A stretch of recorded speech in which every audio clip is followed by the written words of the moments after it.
They said I was cursed the day I was born under a blood moon with eyes like liquid silver. While other wolf pups shifted by their third year, I remained stubbornly human, my wolf locked somewhere deep inside me, silent and unreachable. My father called me his greatest shame. My pack whispered that I brought misfortune, crop failures, harsh winters, stillborn livestock. Every tragedy became my fault. So when Alpha King Darius Nightwell rode into our village with his contingent of warriors, their armor black as a starless night, I knew my father would seize his chance. The king demanded tribute from every territory, gold, livestock, or lives to serve in his fortress. My father didn't hesitate. He shoved me forward with trembling hands, his relief palpable as he rid himself of his cursed daughter. The Alpha King's eyes, cold, amber, predatory, swept over the offerings with barely concealed disdain. He rejected the gold, ignored the livestock. But when his gaze landed on me, something shifted. The air grew heavy, electric. He dismounted, each step deliberate, and stood before me, studying my silver eyes with an intensity that made my breath catch. "This one," he said, his voice like gravel and smoke. "She comes with me. Thank you for sticking around with me, my wonderful story family. If you're already hooked in for today's story and ready to enjoy it, click subscribe and let me know in the comments where you're watching from, because tomorrow, I will be giving you another story just as interesting as this one. And you don't want to miss it. Now let us begin. Chapter 1. The blood moon had long since faded from memory, but its mark remained in my eyes, twin pools of liquid silver that caught the light like polished coins. My father couldn't look at me as he gripped my arm, his fingers digging into flesh with a desperation that had nothing to do with love and everything to do with fear. "Stand straight," he hissed, shoving me forward into the village square where the others had already gathered. Families clutched their offerings, sacks of grain, frightened livestock, even jewelry passed down through generations. Anything to satisfy the Alpha King's tribute. But I knew what I was. The offering no one wanted to give, yet the one my father had been waiting years to be rid of. The square fell silent as hoofbeats thundered against packed earth. They came like a storm, warriors in black armor astride massive war horses, their eyes scanning the crowd with predatory indifference. And at their center, mounted on a beast that looked as though it had been carved from midnight itself, was Alpha King Darius Nightwell. He was nothing like the story suggested. I'd expected a monster, something grotesque and snarling. Instead, he was devastating, long dark hair falling past broad shoulders, a beard that framed a face hewn from granite and fury. The fur-lined cloak draped across his back made him look like some ancient god of war, beautiful and terrible in equal measure. My father's hand trembled against my spine as the king dismounted. Each step Darius took seemed to draw the air from the square, leaving only the sound of his boots against stone and the hammer of my own heartbeat. "Your tribute," he said, his voice like gravel scraped across iron. "Not a request. A demand." The village elder stepped forward, stammering through his list of offerings. Gold coins. 3 breeding sows. A cart of winter wheat. Darius's amber eyes swept over them with barely concealed contempt, his jaw tight with impatience. Insufficient. The word fell like an executioner's blade. Panic rippled through the crowd. My father's grip tightened until I felt my bones grind together. This was his moment. His chance to rid himself of the curse he'd been shackled with since the night I was born. "Great king," my father called out, his voice cracking with forced deference. "I offer my daughter." The silence that followed was suffocating. I felt every eye turn toward me, felt the weight of their relief that it was me and not their own children being sacrificed. I lifted my chin, refusing to give them the satisfaction of seeing me crumble. Darius turned, and for the first time, his gaze found mine. The world seemed to stop. His eyes, molten amber, ancient and knowing, locked onto my silver ones, and something passed between us that I couldn't name. Recognition, perhaps. Or something far more dangerous. He moved toward me with the fluid grace of a predator, and I forced myself to remain still even as every instinct screamed at me to run. He stopped mere inches away, close enough that I could see the faint scar cutting through his left eyebrow, close enough to smell leather and smoke, and something wild beneath it all.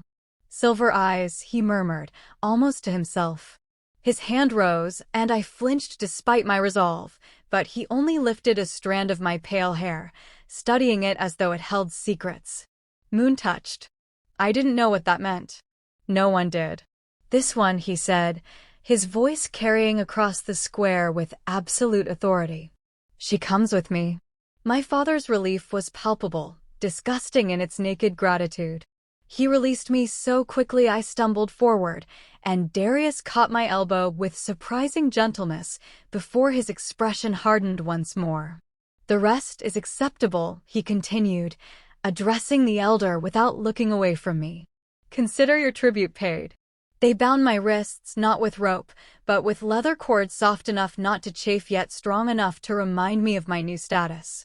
I was loaded onto a horse behind one of the warriors, the village disappearing behind us as we rode toward the mountains where Darius's fortress waited like a dark promise against the storm-gray sky. I didn't look back. There was nothing there for me anyway, no tearful sister running after us, no father filled with regret. Only the echo of my own worthlessness, the whispered relief that the cursed daughter was finally gone. The journey took 2 days. We rode through forests that grew darker and more oppressive with each mile, the trees twisting overhead like gnarled fingers. No one spoke to me. No one explained. I was fed stale bread and water, allowed brief moments of rest where I collapsed against tree roots, too exhausted to feel fear. By the time the fortress came into view, a massive structure of black stone rising from the mountainside like a scar against the sky, I had moved beyond despair into something colder, harder. Survival. Nothing more, nothing less. As the gates swallowed us whole, I caught one last glimpse of Darius at the head of the procession, his dark hair whipping in the wind. He turned, just slightly, those amber eyes finding mine once more.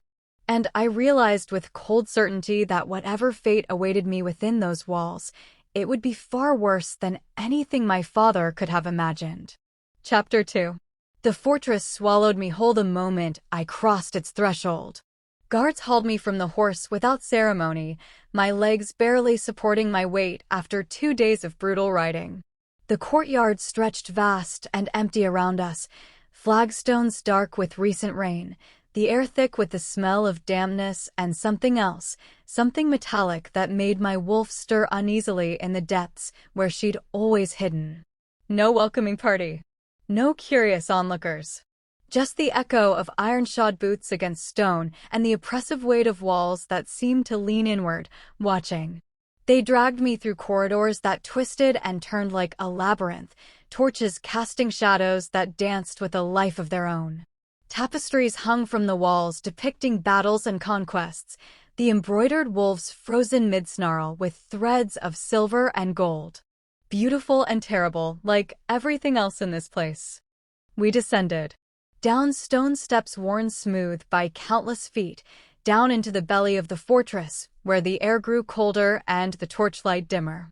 My heart hammered against my ribs as we passed cells with rusted bars, storage rooms stacked with crates, and finally stopped before a heavy wooden door. The guard shoved it open and thrust me inside. I stumbled, catching myself against rough stone as the door slammed shut behind me. For a moment, I stood in darkness, my breath coming in sharp gasps, waiting for my eyes to adjust. The room was larger than I expected, not a cell, but not exactly comfortable either. A wooden tub sat in the center, steam rising from water that someone had already prepared. A single torch burned in a wall sconce, and laid across a bench near the far wall was a dress of deep emerald fabric that looked far too fine for someone in my position. "Strip." I whirled toward the voice. A woman stood in the corner, so still I'd missed her entirely. She was older, perhaps 50, with iron-gray hair pulled back, so severely it stretched the skin of her temples. Her lips pressed into a thin line of permanent disapproval. I said strip, she repeated, stepping forward into the light. You reek of horse and common dirt. The king doesn't suffer filth in his presence. My hands moved to the laces of my travel-stained dress before my mind fully caught up. Some survival instinct overrode pride, obey or suffer consequences. I let the fabric fall, standing naked and trembling in the cold air while the woman's critical gaze swept over me like I was livestock being appraised. In the tub. Now. The water was hot enough to sting, but I sank into it gratefully, my muscles unclenching for the first time in days. The woman produced soap and began scrubbing at my skin with rough efficiency, her touch clinical and detached. She said nothing as she worked, but I felt her disapproval in every harsh stroke, every yank of the comb through my tangled hair. What's your name? I finally asked, my voice hoarse from disuse. Silence, she snapped. You speak when spoken to, girl. Nowhere else. Not to the other servants, not to the guards, and certainly not unless the king himself addresses you first. I bit down on my tongue, tasting copper. The woman pulled me from the tub and dried me with the same ruthless efficiency before producing the emerald dress.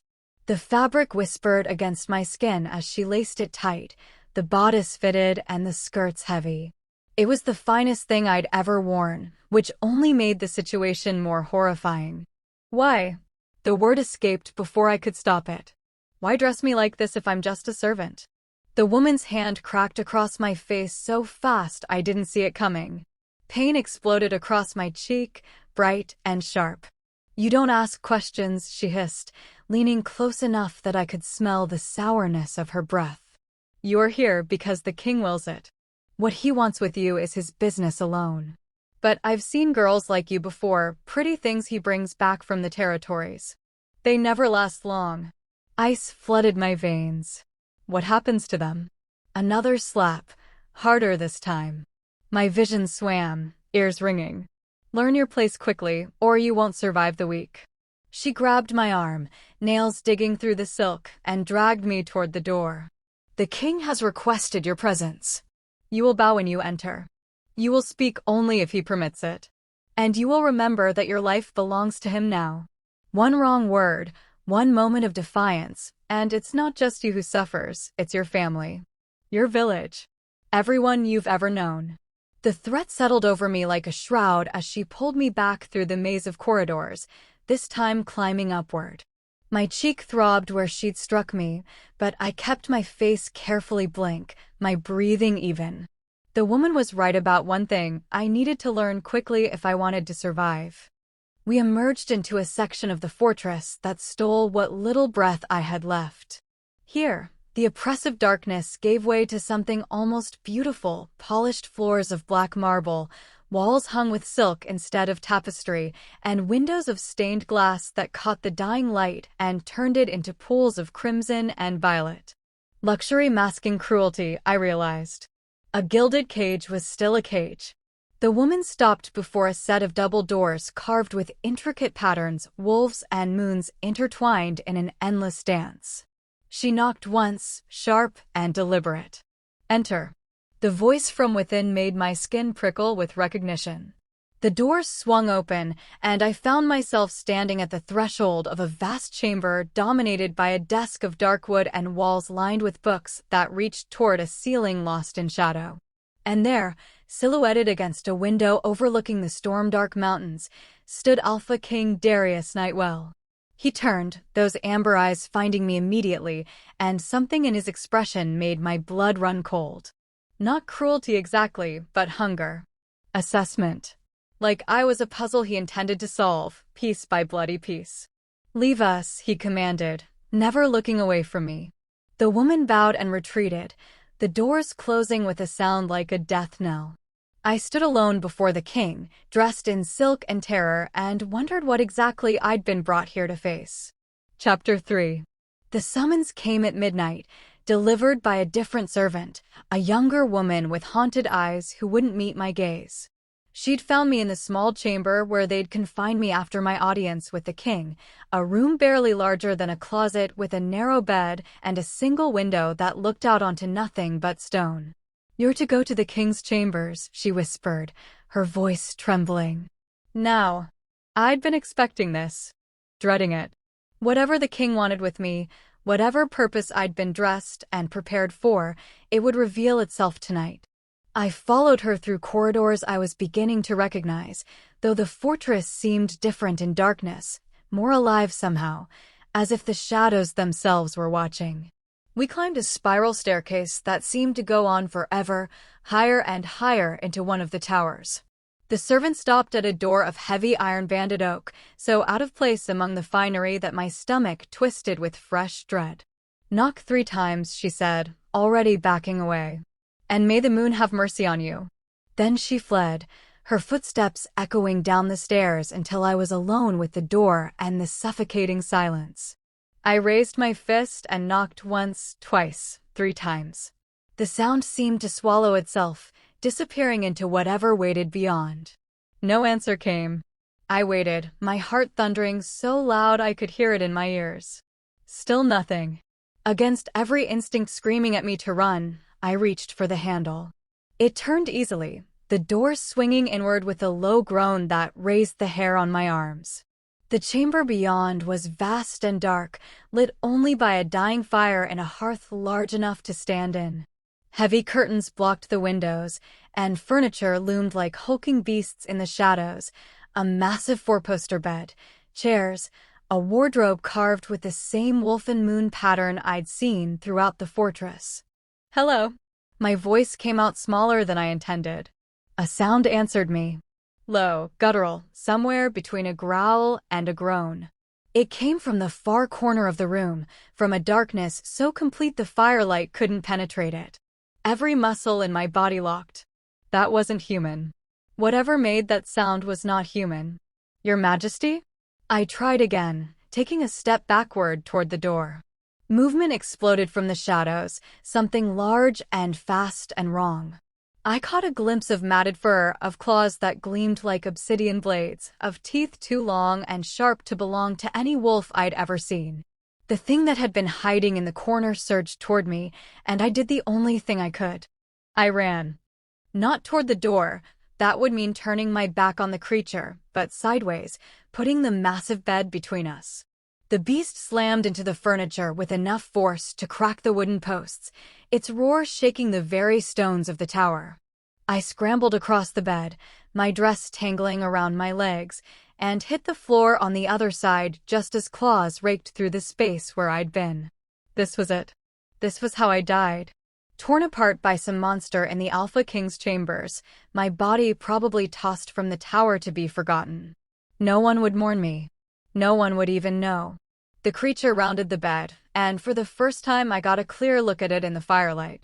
It was massive, easily twice the size of any wolf I'd ever seen, but twisted wrong in ways that made my mind recoil. Its fur grew in patches, revealing skin that looked burned or corrupted beneath. Its spine curved at unnatural angles, and its face, gods, its face was a nightmare of too many teeth in a jaw that seemed barely able to contain them. But the eyes. Even twisted by whatever curse or madness had created this thing, I recognized those eyes. Amber, like molten gold, burning with intelligence and something else, something that looked almost like agony. Darius? The name escaped as barely a whisper. The beast froze. Its massive head tilted, regarding me with an intensity that made my skin crawl.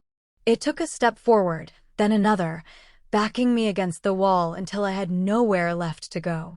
Hot breath washed over my face, rank with the smell of blood and something fouler. I was going to die. But I refused to close my eyes, refused to give this thing, him, the satisfaction of my terror.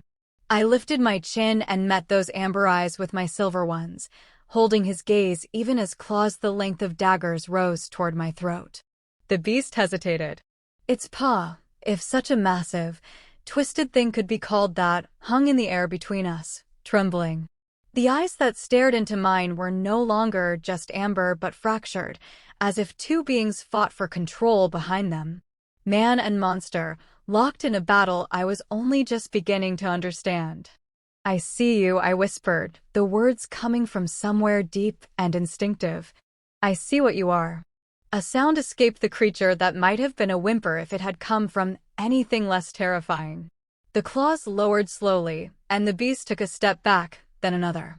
Its entire body shook with what looked like effort, like every moment of restraint cost it something precious.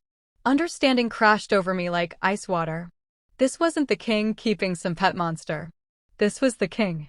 Cursed, suffering, trapped in a body that was barely his own. And judging by the chains bolted to the wall behind where he'd been hiding, this happened regularly enough that he'd prepared for it. "You're cursed," I said, my voice steadier now despite my hammering heart. "This isn't what you chose." The beast's lips pulled back from its teeth, not a snarl, I realized, but something closer to a grimace. It backed toward the corner again, curling in on itself as if trying to make its massive frame smaller, less threatening.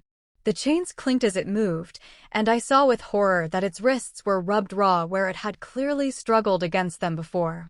Before I'd arrived and distracted it from securing itself.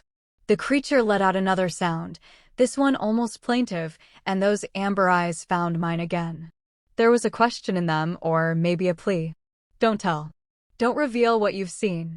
"I won't," I found myself saying, even though the promise was insane, even though keeping the secret could cost me everything. "I won't tell anyone." The beast's body sagged with something that looked like relief. It lowered itself to the ground, still watching me with that heartbreaking mixture of man and monster, and for the first time since entering this chamber, I felt something other than terror. I felt pity. And beneath that, a recognition I didn't want to acknowledge, the understanding of what it meant to be trapped in a body that didn't work right, to be seen as a monster through no fault of your own. We stayed like that for hours, the beast and I, neither moving nor speaking. Just watching each other across the firelit chamber while the new moon hung invisible in the sky outside and the fortress slept on, unaware that their ruthless king was anything but the predator they believed him to be. He was prey to his own curse. And somehow, impossibly, so was I. Chapter 4. Dawn came slowly to the fortress, gray light filtering through the heavy curtains like a reluctant confession. I'd spent the night pressed against the wall, watching as the beast's breathing gradually evened into something closer to sleep. Somewhere in the darkest hours before sunrise, the transformation had reversed, a process even more horrifying than the initial change, accompanied by sounds of breaking bones and tearing flesh that would haunt me for weeks. When it was over, Darius Nightwell lay naked and unconscious on the stone floor, his human form marred by scratches and bruises that hadn't been there before. I'd found a blanket and covered him, then retreated to my corner to wait for whatever came next. He woke with a start as the first true rays of sunlight pierced the room. His hand went immediately to his throat, then his chest, checking for wounds that no longer existed in this form. When his eyes found me huddled against the wall, still wearing the emerald dress now torn and stained, his expression went carefully blank. "You're alive." His voice was rough, scraped raw. Not quite a question. "Yes." He rose in one fluid motion, unself-conscious about his nudity in a way that spoke of years as an alpha, years of command. He crossed to the wardrobe and dressed quickly, dark trousers, a loose shirt he didn't bother to fully lace. When he turned back to me, his face had become the mask I'd seen in the village square. Cold. Ruthless. Untouchable. "Come," he commanded, striding past me toward the door. I followed on unsteady legs, my body finally registering the terror it had suppressed throughout the night. He led me through the fortress in silence, guards snapping to attention as we passed, but carefully avoiding eye contact. They knew, I realized. Or at least suspected. The servants who delivered me, the guards who patrolled these halls, they all knew their king harbored something monstrous. We entered his study, the same room where I'd first stood before him. He closed the doors and turned the lock with a finality that made my pulse spike. "Sit." He gestured to a chair across from his desk. I sat, folding my hands in my lap to hide their trembling. Darius moved to a cabinet and poured amber liquid into 2 glasses, downing one before bringing the other to me. I took it but didn't drink, watching him over the rim as he leaned against his desk, arms crossed over his chest. "You should be dead," he said conversationally. "Everyone who's seen me like that ends up dead, one way or another. Either I kill them during the change, or I have them executed after to protect the secret." He tilted his head, studying me with those predatory amber eyes. "So tell me, Marin Vesper, why are you still breathing?" The use of my name startled me. I hadn't realized he knew it. "Your eyes," I said, meeting his gaze.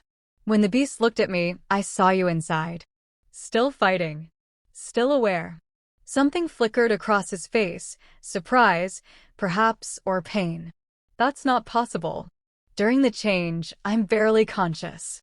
Just instinct and rage." Then maybe my eyes did something. I touched my cheek, remembering the woman's words. "Moon touched. You called me that in the village. What does it mean?" Darius was silent for a long moment, his jaw working as if chewing on words he didn't want to release. Finally, he pushed off the desk and began pacing, a caged predator wearing a path in the expensive rug. "There are old bloodlines," he said, "ones that predate the modern packs. Moon-touched is one of them, wolves born with silver eyes and an affinity for lunar magic. They were healers, seers, some said they could calm even the most feral beast." He stopped, turning to face me fully. "They were also hunted to near extinction because their power was coveted. Stolen. Twisted into curses like mine."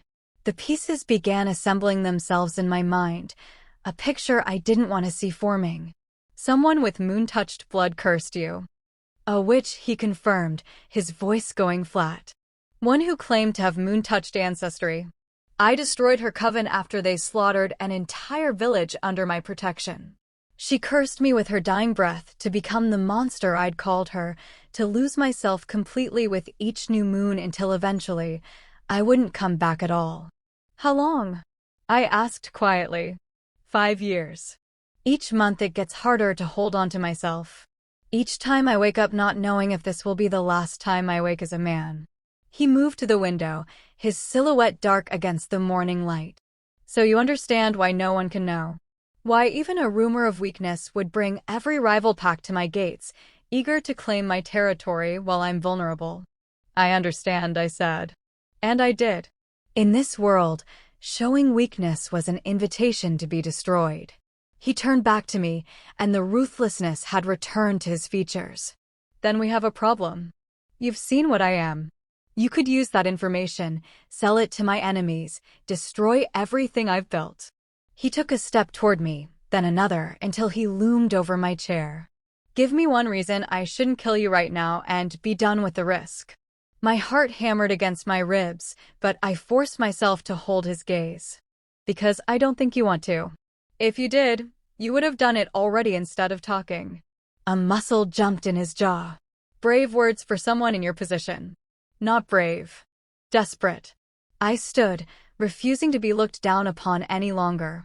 "You need someone who knows, don't you? Someone who can be there during the change, who can help chain you before you hurt someone. The servants are too afraid, and your guards would use it against you eventually. But me."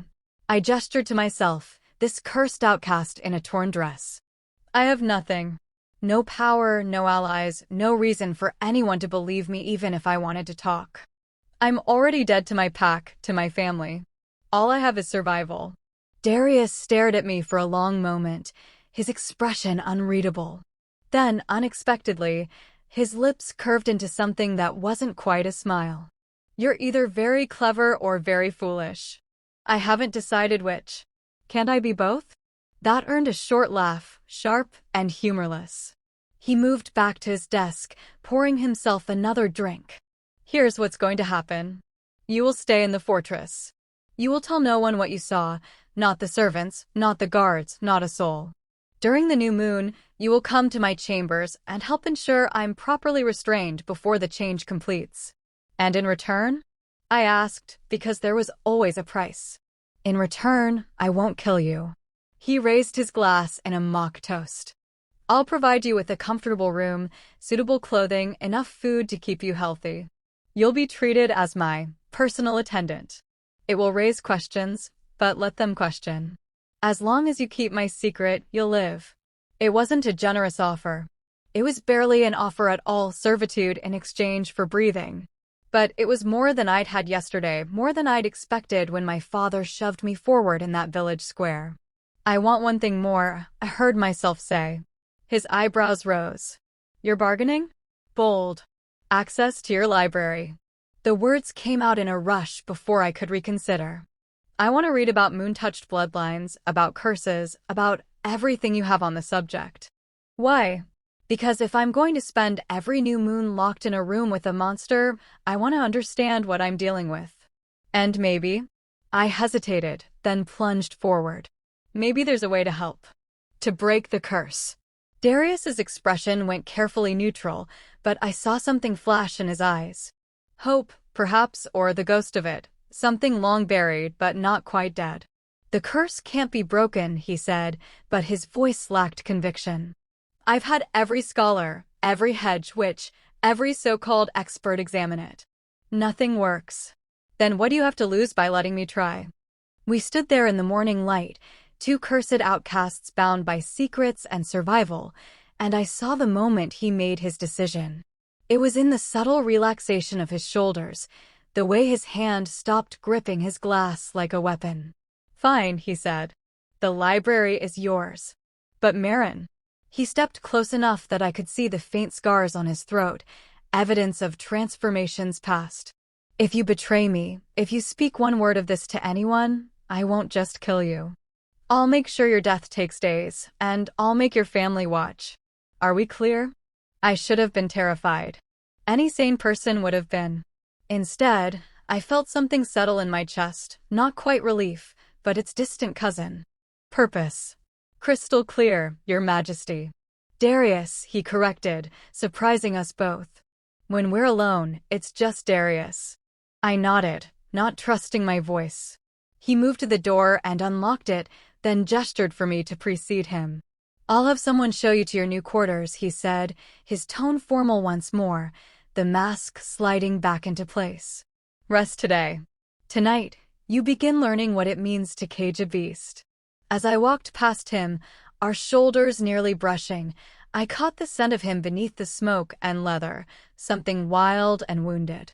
And I wondered which of us had made the more dangerous bargain. Chapter 5. The library was a cathedral of knowledge, 3 stories of books reaching toward a vaulted ceiling, painted with constellations I didn't recognize. Sunlight streamed through tall windows, catching dust motes that danced like tiny stars, and the smell of old parchment and leather bindings wrapped around me like a familiar embrace. I'd been given new quarters, a proper room in the upper floors with an actual bed, a writing desk, and windows that overlooked the mountains rather than stone walls. The servant who delivered me there, a young man with kind eyes, had whispered that I was the first person besides the king granted access to the private library in years. I didn't know if that was supposed to be an honor or a warning. Now, standing alone among centuries of accumulated wisdom, I felt something I hadn't experienced in so long I'd almost forgotten its name. Possibility. I started with the oldest texts, the ones whose spines cracked when I opened them and whose pages threatened to crumble at my touch. Most were written in the old tongue, the language Pax had used before the territories unified under a common speech, but my mother had taught me enough before she died that I could parse the meaning. The first mention of Moontouched came in a genealogy text, little more than a footnote, those born under the blood moon with eyes of silver, marked by the goddess for her service. I traced the words with my finger, my heart beginning to race. A blood moon. Like the one that had hung in the sky the night I was born. The next book was more detailed, a collection of oral histories transcribed by some long-dead scholar. According to the accounts, moon-touched wolves appeared once every few generations, always during significant lunar events. They were revered as bridges between the mortal world and the divine, capable of seeing beyond the veil, of healing wounds that shouldn't heal, of calming madness and rage with nothing but their presence. They are vessels, one passage read, not merely witnesses. The moon pours her power through them, and they channel it as water through stone, changed by the passage but not consumed. Vessels. I thought of the beast's hesitation when our eyes met, the way its trembling had stilled. Had that been me, or just coincidence? I pulled more books, my fingers flying across spines as I searched for anything else about the bloodline. Hours passed. The sun shifted across the floor, and still I read, my mind drinking in information like someone dying of thirst. Then I found it. Tucked between two histories of the territorial wars, a slim volume bound in faded blue leather with silver thread, the moon-touched, gifts and burdens of the goddesses chosen. My hands shook as I opened it. The author was listed only as Sister Alara, last of the lunar sanctum. The date made my breath catch, written only 60 years ago, which meant this knowledge wasn't as lost as Darius believed. I sank into a chair and began to read. The moon-touched, Sister Alara wrote, were born with an unusual gift. They could absorb lunar magic, both light and dark, filtering it through their own essence and releasing it transformed. In ancient times, they served as healers and protectors, taking curses and corruption into themselves and breaking it down until only pure magic remained. But the gift came with a terrible price. Each absorption weakened them, left them vulnerable. Too much dark magic consumed at once could kill them, or worse, could twist them into something as monstrous as the curses they tried to break. And so the moon-touched had lived in sanctuaries, protected and revered, only called upon in the most desperate circumstances. The greatest danger, Sister Alara wrote, is not the curse itself, but the isolation. A moon-touched without connection, without love and trust to anchor them, will lose themselves in the darkness they absorb. They need a tether, someone who sees them as more than a vessel, more than a tool. Without that, they become hollow. Empty. And the darkness fills every hollow space eventually. I closed the book slowly, my mind reeling. Everything my father had told me, everything the pack had believed about my silver eyes being a curse, a deformity, it was all wrong. I wasn't broken. I was something else entirely. Something rare and powerful and desperately needed. Something dangerous. A sound made me look up. Darius stood in the doorway, his expression unreadable as he took in the scattered books, the pages of notes I'd been taking, the late afternoon sun that proved I'd been here for hours. Find anything interesting? His voice was neutral, but I caught the tension in his shoulders. I held up the blue volume. Moon-touched can absorb curses. That's what they were for. Breaking dark magic by filtering it through themselves. He moved closer, his eyes on the book. I know. That's why the witch who cursed me sought out moon-touched blood for the ritual. She used it to make the curse stronger, more resistant to breaking. But that's not how it's supposed to work, I said, flipping pages until I found the passage I needed. Listen to this. Moon-touched blood used in curse work creates a paradox. The curse gains power from the very thing meant to destroy it, feeding on lunar magic like a parasite. But the blood remembers its purpose. Given a living moon-touched as a conduit, the curse can be drawn out, returned to its source. Darius had gone very still. What does that mean? It means the curse is already tied to moon-touched blood. It recognizes me, that's why the beast hesitated. That's why it didn't kill me. I stood, crossing to where he waited. Your curse wants to return to a moon-touched vessel. It's trying to come home. And if it does? His voice had dropped to barely a whisper. If you try to absorb it? I met his gaze, seeing my own fear reflected in his amber eyes. According to this, it could break the curse entirely. Or it could kill me. Or, I swallowed hard. Or it could turn me into something worse than what you become. Then we don't try it. His words came out flat, absolute.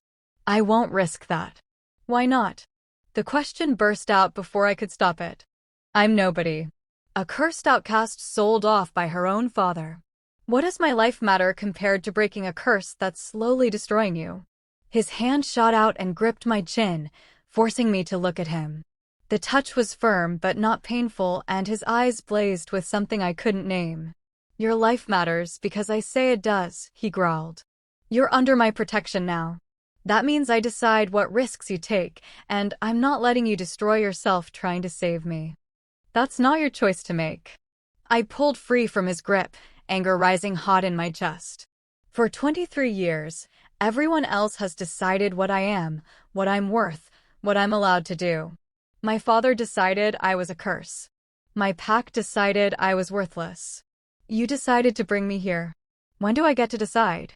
When do I get to choose what my life means? The words hung between us, sharp and raw. Darius stared at me, and I watched something shift in his expression. Recognition, perhaps. Understanding. You're right, he said finally, his voice rough. But not yet. Not until we know more. He gestured to the books. Keep researching. Find out everything you can about how the absorption works, what the risks really are, if there's any way to make it safer. And Marin. He waited until I nodded. If we do this, we do it right. Which means you need to learn to access your gift first. Right now, you're just a girl with silver eyes. We need to turn you into what you were born to be. A shiver ran through me that wasn't entirely fear. How? A slight smile curved his lips, dangerous and promising. The same way I learned to control my wolf. The same way every shifter learns. Through trial, pain, and stubbornness. He held out his hand. Starting tonight. The new moon is 2 weeks away, which means we have exactly 14 days to teach you how to be moon-touched. Think you can survive that? I looked at his outstretched hand, at the scars on his knuckles and the challenge in his eyes. This was insane. Everything about this situation was impossible and reckless and likely to end in disaster. I took his hand. I've survived everything else, I said. What's one more impossible thing? His fingers closed around mine, warm and solid, and for the first time since being torn from my village, I felt something other than resignation or fear. I felt the dangerous, fragile beginning of hope, and the terrifying understanding that I was no longer content to simply survive. I wanted to live. And maybe, just maybe, I wanted to save us both. Chapter 6. The gown they brought me was the color of moonlight, pale silver silk that shimmered with every movement, cut low enough to make me feel exposed despite the yards of fabric. The servant who dressed me, the same young man with kind eyes, worked in silence, but couldn't hide his nervous glances. Is it that bad?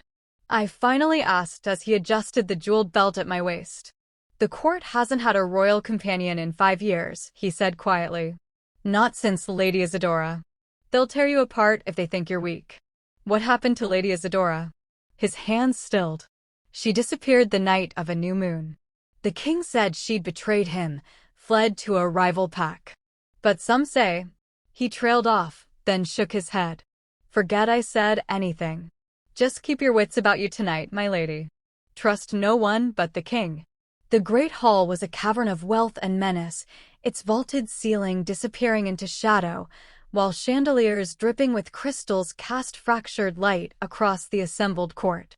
Lords and ladies in their finest stood in clusters, their conversations dying as I entered on Darius's arm. Every eye turned to assess me, to judge, to calculate.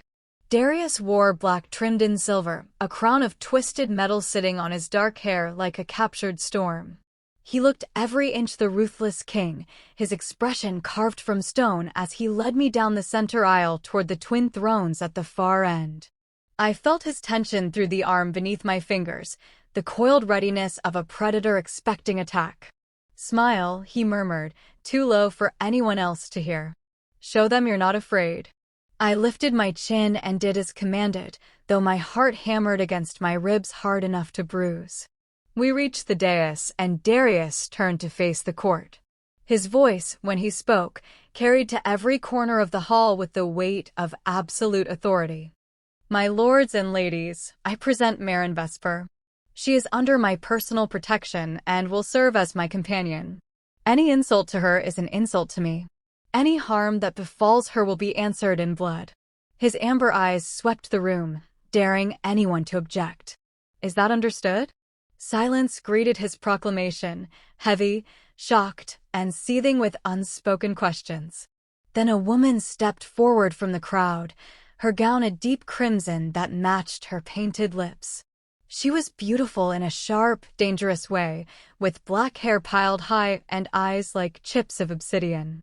"Your Majesty," she purred, executing a curtsy that managed to be both respectful and mocking.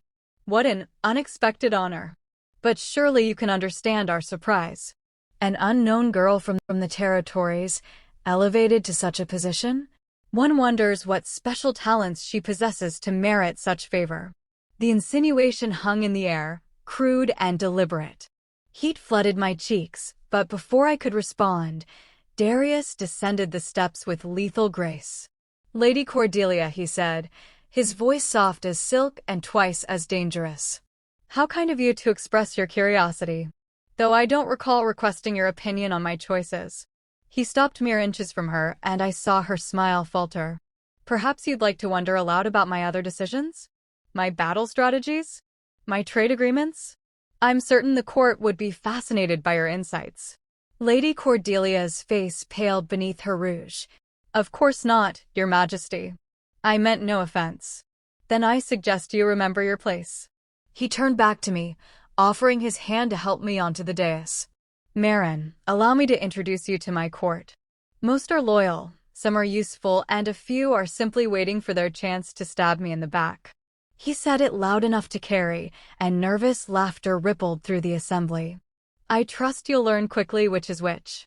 The evening that followed was an education in cruelty masked as civility. Lords approached with false warmth, their questions barbed with hidden implications. Ladies smiled with teeth that promised poison, their compliments structured to undermine. I was too common, too unknown, too obviously inadequate for a king who could have anyone. Through it all, Darius remained at my side, a dark and towering presence that kept the worst of the vipers at bay. But I caught the glances exchanged behind fans, the whispered conversations that stopped when I looked their way. They were planning something. The only question was when they'd strike. The answer came sooner than I expected. I'd excused myself to the powder room, desperate for a moment away from the suffocating scrutiny. 2 guards Darius had assigned followed at a discreet distance as I navigated the corridors beyond the hall. The room was mercifully empty, and I splashed cold water on my face, trying to calm my racing thoughts. When I emerged, only 1 guard remained. "Where's Marcus?" I asked, noting the absence of the shorter guard who'd been stationed by the door. "Called away, my lady," the remaining guard said. His voice was unfamiliar, and when I looked closer, I realized I didn't recognize his face. Nothing to worry about. Everything in me screamed danger. I took a step backward, reaching for the door handle, and his hand shot out, catching my wrist in a crushing grip. "Apologies, my lady," he said, and there was nothing apologetic in his smile. "But you're making certain people very nervous. Can't have you distracting the king from important matters." He yanked me forward, and I saw the blade in his other hand, short, wickedly sharp, angled toward my ribs. I twisted, using the self-defense instincts my mother had drilled into me before she died, but he was stronger and trained. The blade came up, and I knew with terrible certainty I couldn't stop it. Then the guard's head snapped to the side with a sickening crack. Darius stood behind him, one hand still gripping the man's skull, his expression colder than I'd ever seen it. The false guard crumpled, and I couldn't tell if he was unconscious or dead. Didn't particularly care. "Are you hurt?" Darius demanded, closing the distance between us in 2 strides. His hands moved over me, checking for wounds with a thoroughness that would have been embarrassing under other circumstances. "I'm fine," I managed, though my voice shook. "He grabbed me, but he's dead." The words came flat, final. Darius's amber eyes had gone almost black with rage. "And whoever sent him will wish they'd never been born." He pulled me against his chest, and I went willingly, my body finally registering the terror it had suppressed. I could feel his heart thundering beneath my cheek, as fast as my own, and his arms around me felt like the only solid thing in a world gone mad. "This is my fault," he said into my hair. "I knew presenting you to court would make you a target. I should have waited, should have protected you better." I pulled back enough to look at him. "You can't protect me from everything. This is what your world looks like. I knew that when I agreed to stay. You shouldn't have to live like this. His hand came up to cut my face, thumb brushing across my cheekbone with unexpected gentleness. You should be somewhere safe, somewhere you can just be yourself without fear of knives in the dark. There is nowhere safe, I said, surprised by the steadiness of my voice. Not for someone like me. At least here, I have a purpose. At least here, I'm not just surviving, I'm trying to do something that matters. His eyes searched mine, and I saw the moment something shifted between us. The air grew charged, heavy with unspoken things, and I became acutely aware of how close we stood, of the heat of his body and the way his gaze dropped to my lips before snapping back up. Marin, he said, and my name on his lips sounded like a warning. Or a prayer. I should have stepped back.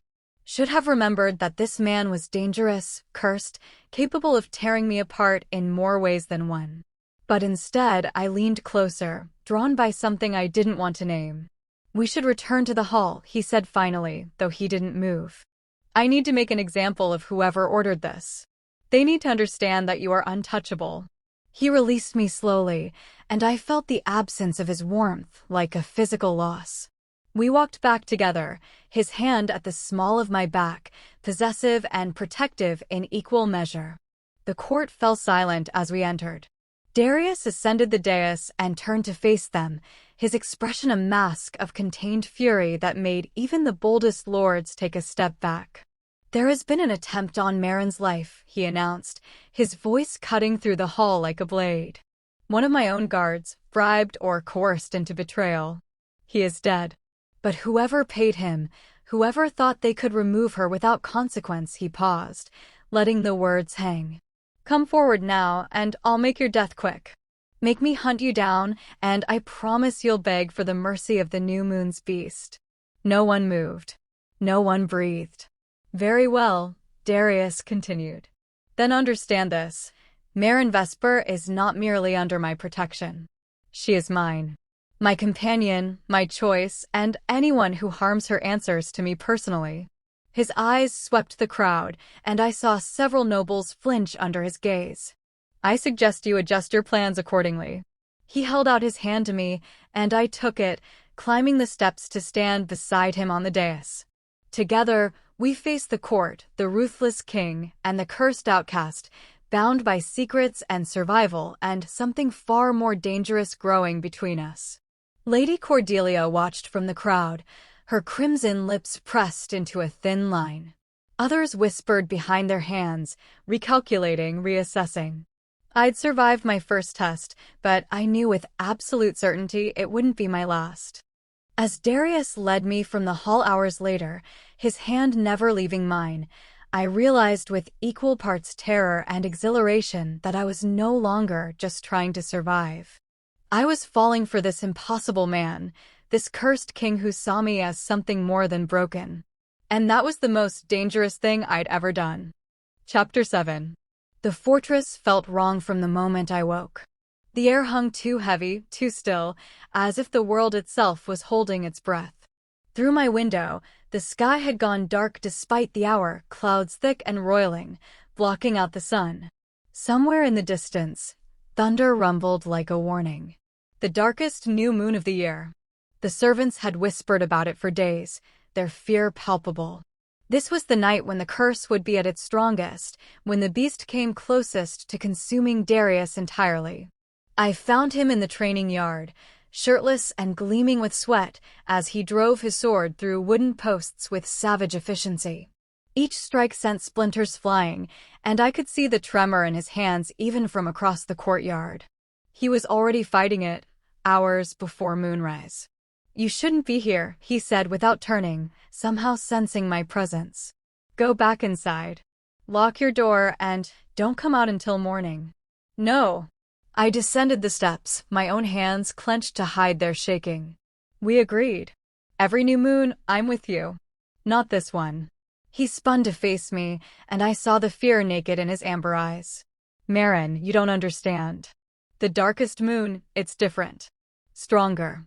I've barely kept myself human the last few times. Tonight, I won't be able to chain myself fast enough. The beast will take over completely. Then I'll help you with the chains before it starts. And if that's not enough? He crossed to me in 3 strides, gripping my shoulders. What if I break free? What if I kill you? I couldn't, his voice cracked. I couldn't survive that. Don't you understand? You've become. He stopped himself, jaw clenching shut on whatever he'd been about to say. But I heard it anyway in the desperation of his grip, saw it in the way he looked at me like I was something precious he was terrified to break. I know, I whispered. I feel it too. His forehead dropped to mine, just for a heartbeat, and in that moment we weren't a king and his companion. We were just 2 cursed souls who'd found something neither of us expected. Please, he breathed. Please stay away tonight. No.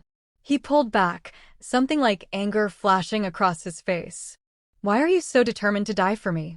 Because I'm not going to let you face this alone. I met his gaze steadily. And because I've been practicing.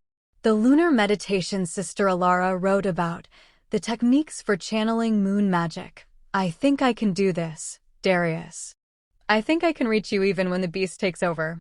You think? His laugh was bitter. You're gambling your life on think? Yes. I took his hand, pressing it over my heart so he could feel how it raced. Because you're worth the risk. Because I choose this. Remember? You said I get to decide what my life means. This is what I choose. The sky darkened further as evening approached, turning from gray to black, as if someone had snuffed out the sun entirely. We climbed his chambers in silence, the familiar tower stairs feeling more like an ascent to an execution than anything else. Darius had already prepared, chains bolted to the stone walls, heavy enough to hold a creature twice his size. But as I helped him secure the manacles around his wrists, I could feel the wrongness in the air intensifying. The curse was coming faster than usual, eager for this night of power. Marin. His voice had gone rough, strained. Run. Now. While I can still tell you to. The words cut off in a roar that shook the windows in their frames. His body convulsed, bones breaking and reshaping with sounds that made my stomach turn. I stumbled backward as the transformation took him, faster and more violent than I'd ever seen. The beast that emerged was larger, more twisted, its eyes burning with feral madness that held no recognition. The chains groaned as it lunged toward me, and I heard metal beginning to give way. This was it. The moment I'd been preparing for, the reason I'd spent 2 weeks learning to touch the strange magic that lived in my blood.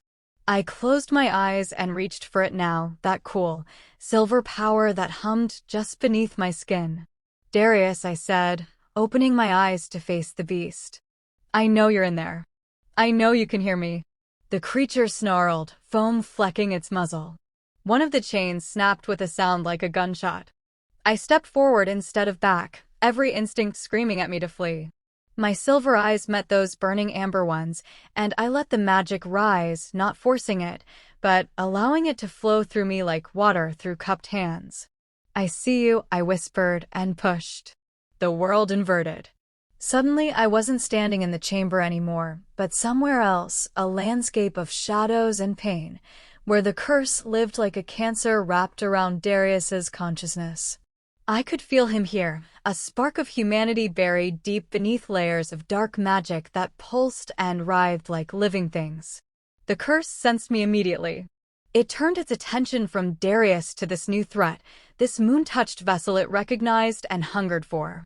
Pain unlike anything I'd ever known lanced through me as it reached out with tendrils of corruption, trying to pour itself into me, trying to find a new home.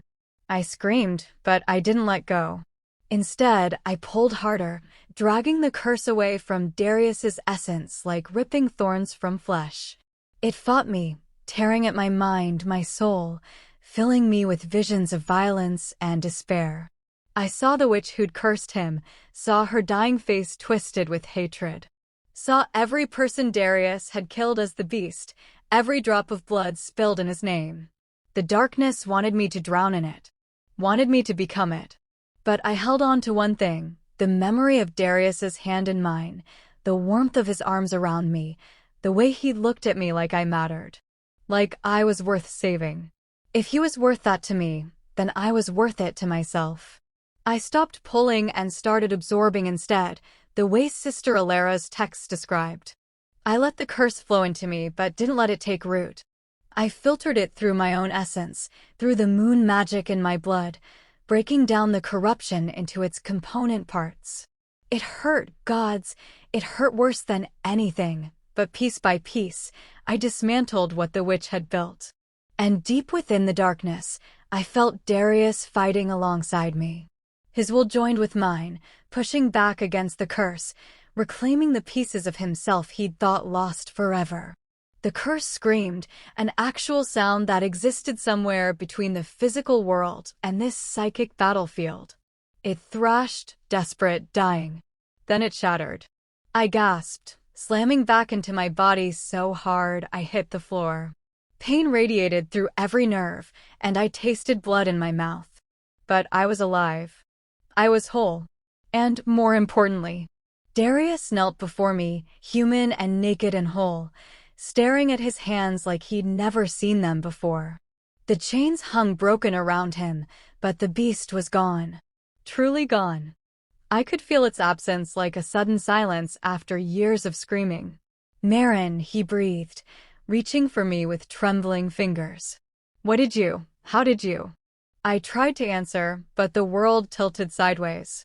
I'd used too much, taken too much into myself. The darkness I'd absorbed hadn't disappeared, it was still inside me, neutralized but not gone, and it was taking everything I had to contain it. "Stay with me," Darius commanded, gathering me into his arms. "Don't you dare fade now." "Not after," his voice broke. "You saved me. You actually saved me." I managed a weak smile, reaching up to touch his face. My hand glowed faintly silver in the darkness, and I felt something stirring deep inside, my wolf, finally, after 23 years of silence. She was waking, called forth by the moon magic I'd channeled. "Told you," I whispered. "Worth the risk."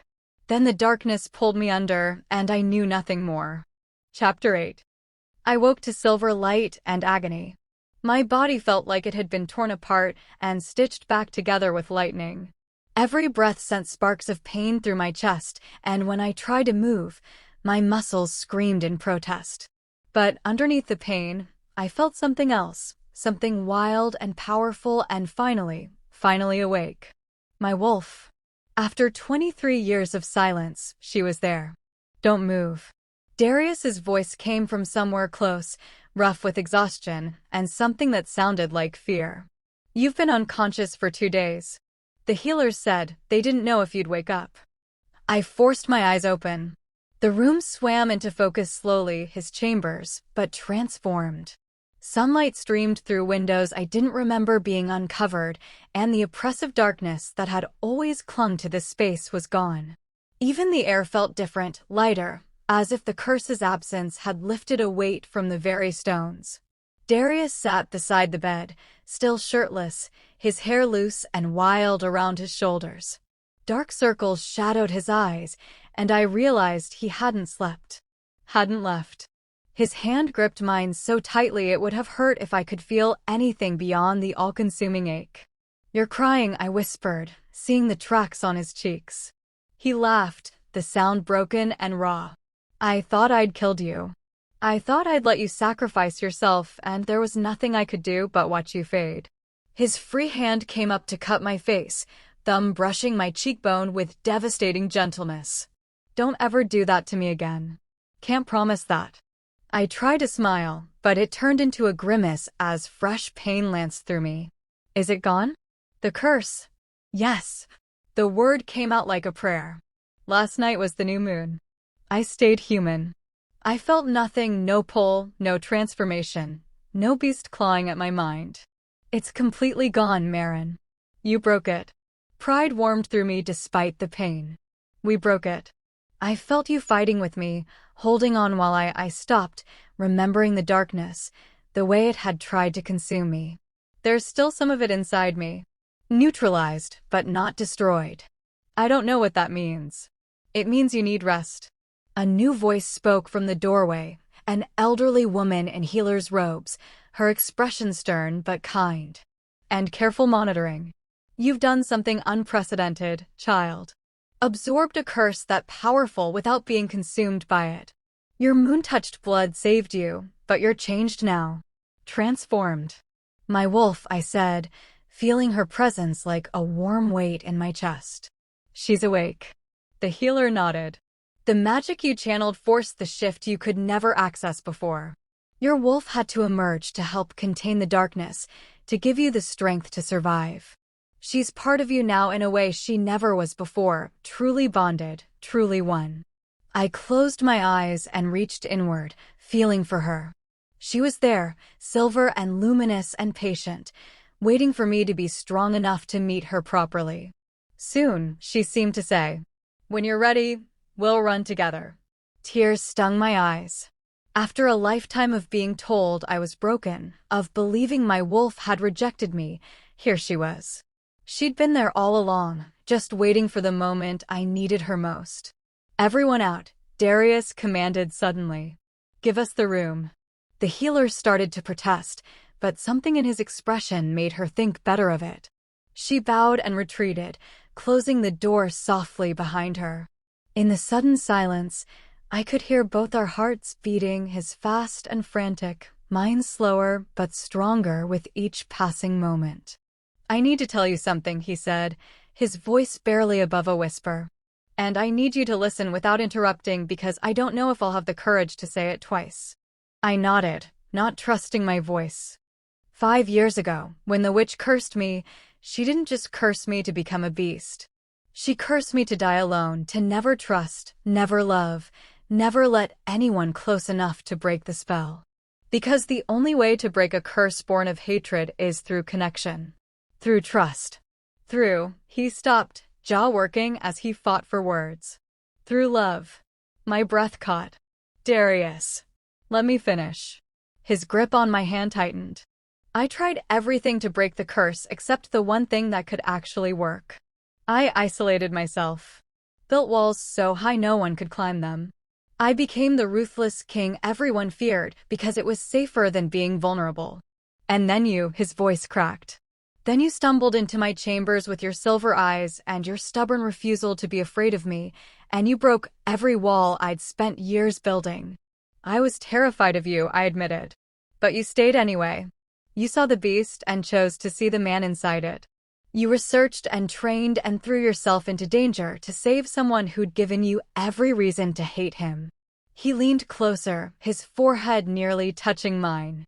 You made me feel human again before the curse was even broken. You made me want to be worthy of you.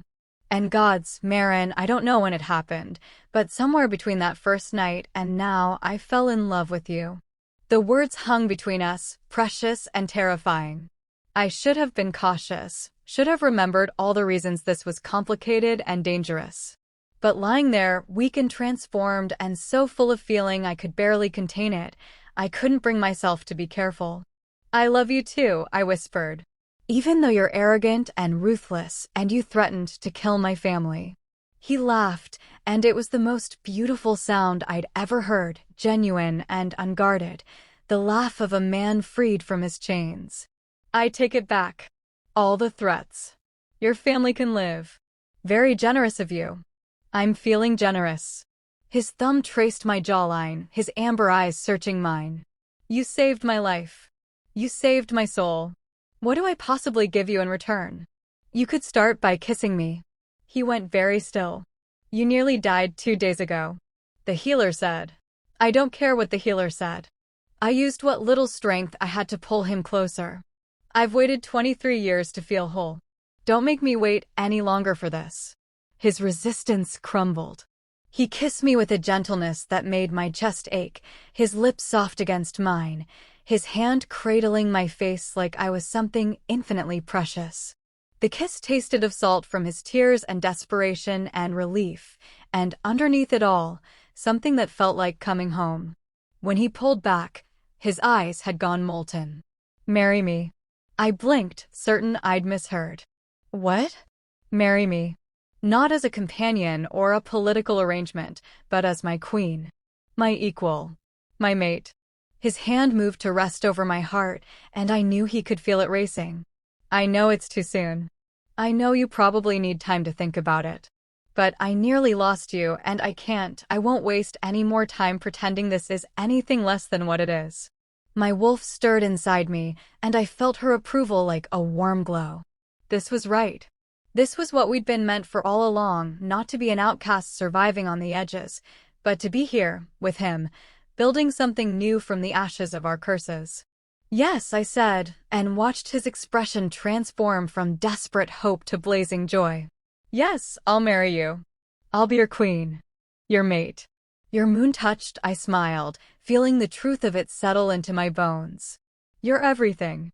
He kissed me again, deeper this time, and I felt the bond between us solidify into something unbreakable. We were marked by curses and scars, by darkness absorbed and battles won. But we were also marked by choice, by love freely given, by two broken souls who'd found each other and decided to be whole together.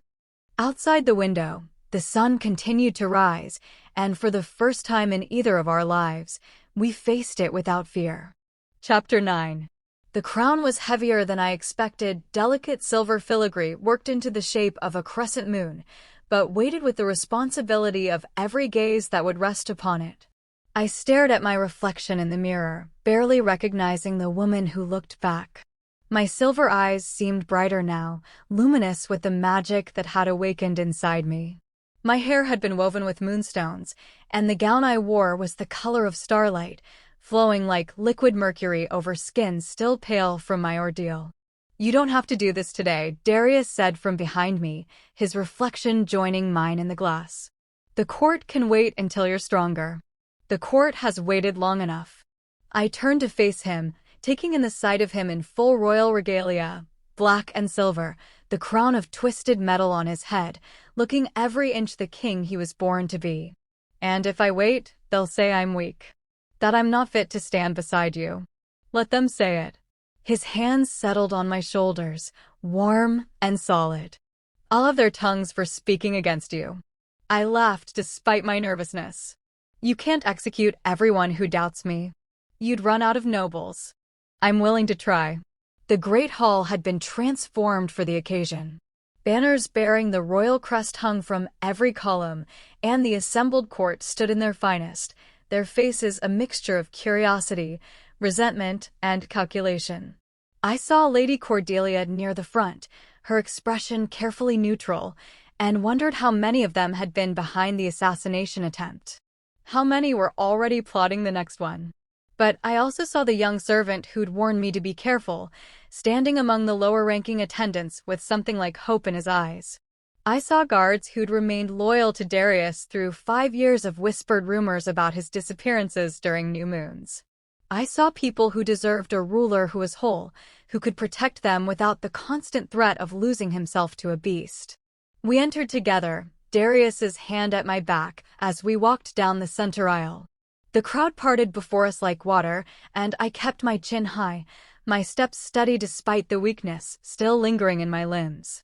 My wolf stirred inside me, lending me her strength, and I felt the silver magic humming just beneath my skin, a reminder of what I'd become, what I'd survived. We ascended the dais, and Darius turned to face his court. The hall fell silent immediately, every person waiting to hear what their king would say. 3 weeks ago, Darius began, his voice carrying to every corner, I brought Marin Vesper to this fortress as my chosen companion. You questioned that choice. Some of you openly challenged it. And one of you, his eyes swept the crowd with predatory intensity, tried to have her killed. Nervous whispers rippled through the assembly. I watched several nobles shift uncomfortably, their faces draining of color. What you didn't know, Darius continued, what no one knew except myself and a trusted few, is that I was cursed. For 5 years, I bore that burden alone, transforming into a beast with every new moon, losing more of myself each time. I hid it from you not out of shame, but because I knew my enemies would use that weakness to tear this kingdom apart. Gasps echoed through the hall. Some looked shocked, others suspicious, and a few, like Lady Cordelia, wore expressions of dawning understanding. "The curse is broken now," Darius said, and the words rang with absolute truth. Broken by the woman standing beside me. Meryn is moon-touched, one of the rarest bloodlines in our history, blessed with the power to absorb and neutralize dark magic. She risked her life to save mine, taking the curse into herself and shattering it from within. Without her, I would have been lost to the beast completely. Your king would have become your monster. He turned to me, offering his hand. I took it, stepping forward to stand at his side rather than behind him. Today, I ask you to accept Meryn Vesper not as my companion, but as my queen. My mate.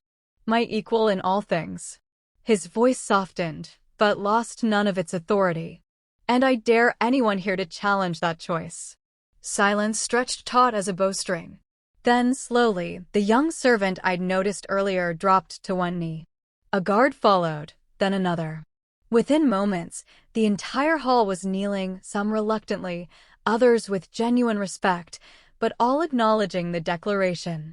All except Lady Cordelia, who remained standing, her dark eyes fixed on me with an intensity that made my skin prickle. "Your Majesty," she called out, her voice cutting through the silence. "If I may speak?" Darius's hand tightened on mine, but he nodded. "Speak. The Lady Meryn has proven herself brave and powerful. This, no one can deny." Cordelia stepped forward, her crimson gown sweeping the floor. "But power attracts attention. The witch who cursed you, Your Majesty, she had family.